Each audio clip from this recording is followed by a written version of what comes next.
Hello everyone, কেমন আছো সবাই? আশা করি সবাই ভীষণ ভালো আছো। আমি পিয়ালি, আমাদের ছোট্ট সংসারে তোমাদের সকলকে জানাই অনেক অনেক স্বাগত। আজ দিনটা ছিল একাদশীর দিন, আর এখন আমি একাদশীর সকালবেলায় যেই জিনিসটা খেয়ে থাকি সেটাই তোমাদের সঙ্গে একটু শেয়ার করছি। আসলে এখন করব একটুখানি ওই সাবুর পোলাও। তোমাদের সঙ্গে রেসিপিটা সেইভাবে শেয়ার করা হয়নি, আজ না অনেকটা সকাল সকাল ঘুমটা ভেঙে গেছে, আর উঠেও পড়েছিলাম তোমাদের দাদাভাই একটু। আজ তো সেরকম একটা কাজকর্ম নেই, তাই একটু দেরি করে উঠলেও হতো, তবু যেহেতু তাড়াতাড়ি উঠে পড়েছি তো ভীষণ ঘুম ঘুম পাচ্ছে। আর গতকাল রাত্রিবেলায় ওই পোশাকটা তৈরি করেছি, ওই বলতে পারো রাত 12টা অবধি বসে বসে তৈরি করে তারপরে গিয়ে ঘুমোতে গেছি। তারপরে কি আর ঘুমানো হয়? তারপর তো একটু ফোন দেখেছি, এই করে করে অনেকটা সময় নষ্ট করেছি, যার জন্য এখন ভীষণই ঘুমটা পাচ্ছে। কিন্তু অগত্যা ঘুমোতে একদমই পারিনি, কারণ গতকাল বলো তো, তোমাদের সামনে যদি একদিন না আসি না তাহলে মনটা কিন্তু ভীষণ খারাপ হয়ে যায়। আসলে একদিন ভিডিও না দিলে মনে হয় যেন তোমাদের সঙ্গে কী কাজটাই না আমি করিনি। আজকে একটা অভ্যেসে, দিনে দিনে একটা অভ্যেসে পরিণত হচ্ছে। আর ওইদিকে তো দেখতেই পেলে আমার সাবুর পোলাওটা রেডি হয়ে গেছে। আর স্নান সেরে তারপরে চলে আসলাম ঠাকুর ঘরে। এসে আজকে ওই যে রাধা মাধবের স্নান সেরে আজকে নতুন পোশাক পরিয়ে নিয়েছি। ওই পোশাক পরিবর্তন করা, চেঞ্জ করা, ওগুলো তোমাদের সঙ্গে আর ভিডিও করলাম না, একদম সাজিয়ে গুছিয়ে তোমাদেরকে দেখাচ্ছি। কেমন লাগছে বলো? হ্যাঁ, জামাটা তো বানিয়েছি, আমার তো ভীষণ ভালো লাগছে। তোমাদের কেমন লাগছে সেই কমেন্টের অপেক্ষায় থাকলাম। ভালো লাগলে কিন্তু অবশ্যই কমেন্ট করে জানিও।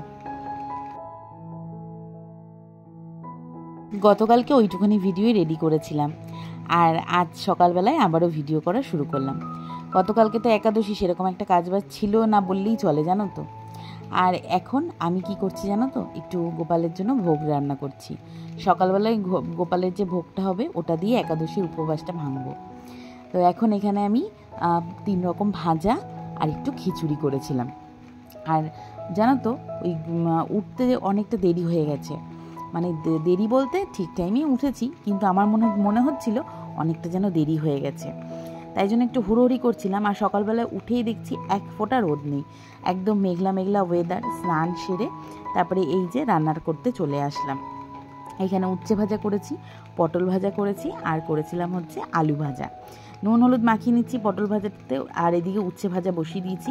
আর ওই যেহেতু কড়াইটা একটু বড় তো, পাশে পাশে পটল ভাজা দিয়ে একটু তাড়াহুড়োই করছি বলতে পারো। মনে হচ্ছিল যে আমি হয়তো সময়ের মধ্যে শেষ করতে পারবো না, যেহেতু ওই পারণের একটা সময় থাকে তো, তাই। এখানে এই যে খিচুড়ির জন্য চাল নিয়ে নিলাম, আর এই আজকে সকালবেলায় এই গোপালের ভোগ দিয়ে আমাদের টিফিনটা সারা হবে। তো যাই হোক, ওইদিকে দেখতে পাচ্ছ ওদিকে ডাল সেদ্ধ করে নিয়েছি। আর এই যে তেলটা দেখছো, এই তেলের মধ্যেই কিন্তু আমি খিচুড়িটা ফোড়নে একবারে বসিয়ে দেবো। শুকনো লঙ্কা আর জিরে দিয়ে দিলাম ফোড়নে, তারপরে যে চালটা ধুয়ে রেখেছিলাম সেটা দিয়ে একটু নাড়াচাড়া করে কিছুটা নুন হলুদ দিলাম, দিয়ে তারপরে আমি জল দিয়ে দেবো। ব্যাস, এইভাবেই একদম সিম্পলভাবে রান্না করেছি। আর জানো তো, ভোগের এরকম সিম্পল রান্না কিন্তু ভীষণ টেস্ট হয়। এইগুলো বলে ঠাকুরের যদি কৃপা না থাকে তাহলে নাকি কখনোই টেস্ট হয় না। এমনি সময় যদি তুমি রান্না করো বাড়িতে, তখন কিন্তু এত সুন্দর গন্ধ বা এত সুন্দর টেস্ট হয় না, কিন্তু ঠাকুরের উদ্দেশ্যে যদি তুমি রান্নাটা করো না, তাহলে কিন্তু একদম অপূর্ব স্বাদ হয় তার। তো যাই হোক, আমার তো এখানে ভোগ দেওয়া হয়ে গেছে, তাই জন্য আমি এত কথা বলছি। আর ভোগের রান্নার সময় এত কথা চিন্তা করতে নেই।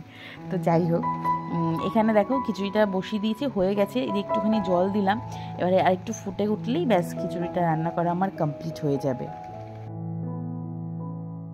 আমি তো এদিকে ভোগের রান্নাটা সারছিলাম, ওইদিকে তোমাদের দাদাভাই ঠাকুরকে স্নান করানো, তাদেরকে ঘুম থেকে তোলা, মানে গোপালকে তো এখন ঘুম পাড়াতে হয়।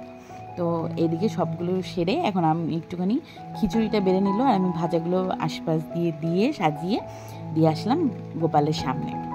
এখন তোমাদের দাদাভাই আরতিটা করবে, আর বাইরে নেমেছে বৃষ্টি। দেখো কেবল নামলো। আখি আবার আজকে স্কুলে যাবে। তো যাই হোক, আমি তো পরে আখিকে স্কুলেও দিয়ে এসেছি আজকে, যেহেতু বৃষ্টি পড়ছিল, গাড়িতে গেলে ভিজে যাবে। আর এই হচ্ছে রাধা মাধবের পুরো সাজটা। গতকালকের ভিডিওটা খুব একটা সুন্দরভাবে নেওয়া হয়নি, আজকে দেখো কেমন লাগছে। ভগবানকে নিজের হাতে জামা বানিয়ে পড়ানোর আনন্দটাই আলাদা, তাই না বন্ধুরা? বলো, যে কোনো কাজ, যে কোনো ছোট ছোট কাজই বলো, ভীষণ তার গুরুত্ব। নিজের হাতে যে কাজগুলো করবে সেটাকে নিয়ে ভীষণ ভালো লাগে। নিজের হাতে যে কোনো কাজ করলে সেটার মূল্য কিন্তু অনেক। তাই আর কি। এই তো আজকের আমার ঠাকুর ঘরটা কেমন লাগছে? আমার তো একদম মনে হচ্ছে চকচক করছে, ভীষণ সুন্দর, আলাদাই একটা সৌন্দর্য। তোমাদের সঙ্গে শেয়ার না করে কিভাবে থাকি বলো। যাই হোক বন্ধুরা, আমার ঠাকুর ঘরের সমস্ত ঠাকুরের সাজগোজ তোমাদের কেমন লাগলো সেটা কিন্তু অবশ্যই কমেন্টের মাধ্যমে জানিও। আর আজকে কিন্তু পুজোটা পুরোটা তোমাদের দাদাভাই দিয়েছে, আরতিটাও তোমাদের দাদাভাই করেছে।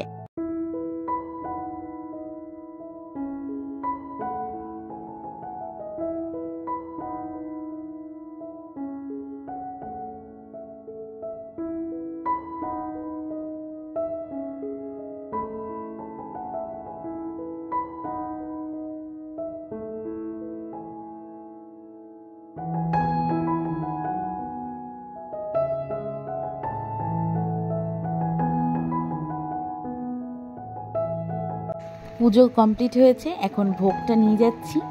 আখি আজ যাবে স্কুলে, আজ তো সোমবার, আর আজকে না এই ভোগটা খেয়েই আখি স্কুলে যাবে। ওর জন্য আজকে আলাদা করে কোনো রকম রুটি তরকারিও করিনি, জানো তো। এই ভোগটাই দিয়ে দিয়েছি ওকে টিফিনে। তো এখন আমরা সবাই একটু প্রসাদ নেব, তারপরে আখি স্কুলে যাবে। তা চলো আসছি, আজ ভিডিওটা এখানেই শেষ করছি। তোমাদের আজকে ভিডিওটা কেমন লাগলো অবশ্যই কিন্তু কমেন্ট করে জানিও। ভালো লাগলে একটা লাইক করে যেও, আর সাবস্ক্রাইব করে আমার এই ছোট্ট পরিবারটার পাশে থেকো। দেখা হচ্ছে নতুন একটা ব্লগ নিয়ে। ভালো থেকো, সুস্থ থেকো, সকলকে ভালো রেখো বন্ধুরা। আজ আসি, টাটা।